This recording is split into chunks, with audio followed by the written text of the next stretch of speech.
Let's make one point very clear tonight, and this we send a message to the panicked isolationists, the legacy media mob, the radical hate Trump Democratic Party. This conflict will soon come to an end after the president achieves all of his goals. Most of them have already been achieved, clearly outlined, consistently repeated from the beginning.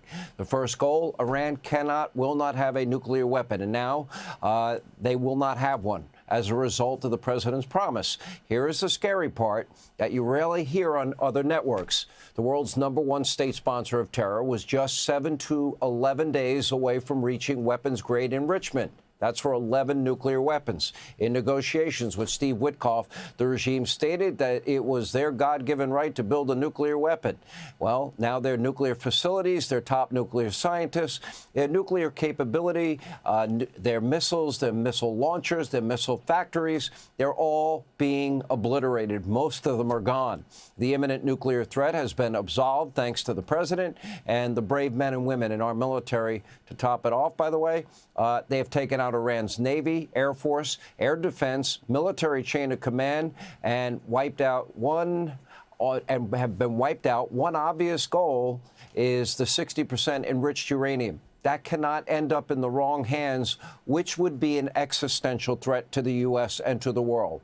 Now to the second goal. Iran must not be able to hold the region's oil supply hostage in the Strait of Hormuz. We need the free flow of oil at market prices. Already major progress from the peace talks. Another 20 ships that the U.S. sent through are passing through that strait, untouched by the Iranian regime, thanks to an agreement between the U.S. and Iran. Take a listen.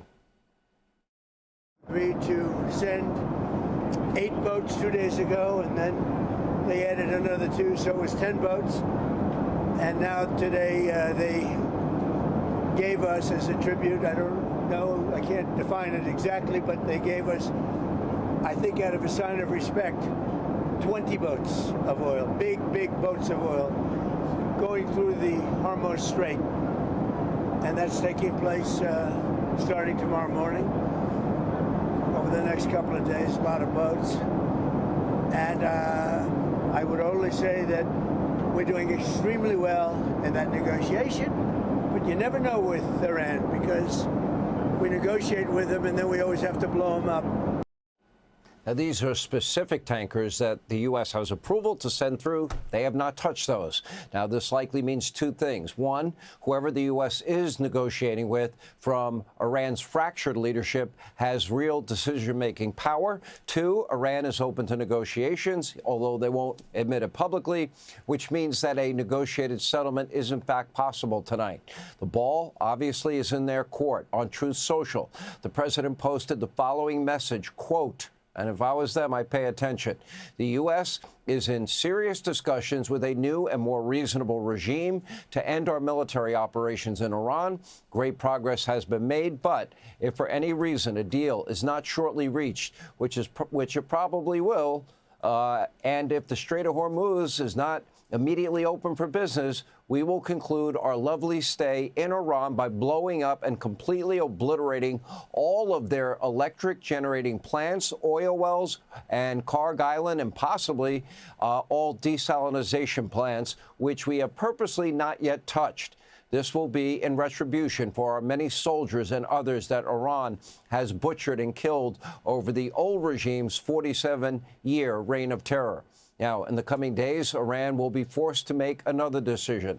They had a choice before Midnight Hammer. They had a choice before Epic Fury. And that is agree to the president's terms.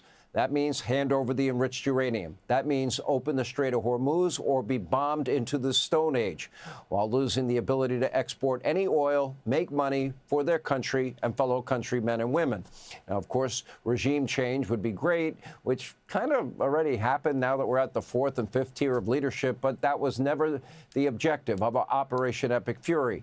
This was always about securing America, eliminating the nuclear threat to the American people. All right. Hey, Sean Hannity here. Hey, click here to subscribe to Fox News YouTube page and catch our hottest interviews and most compelling analysis. You will not get it anywhere else.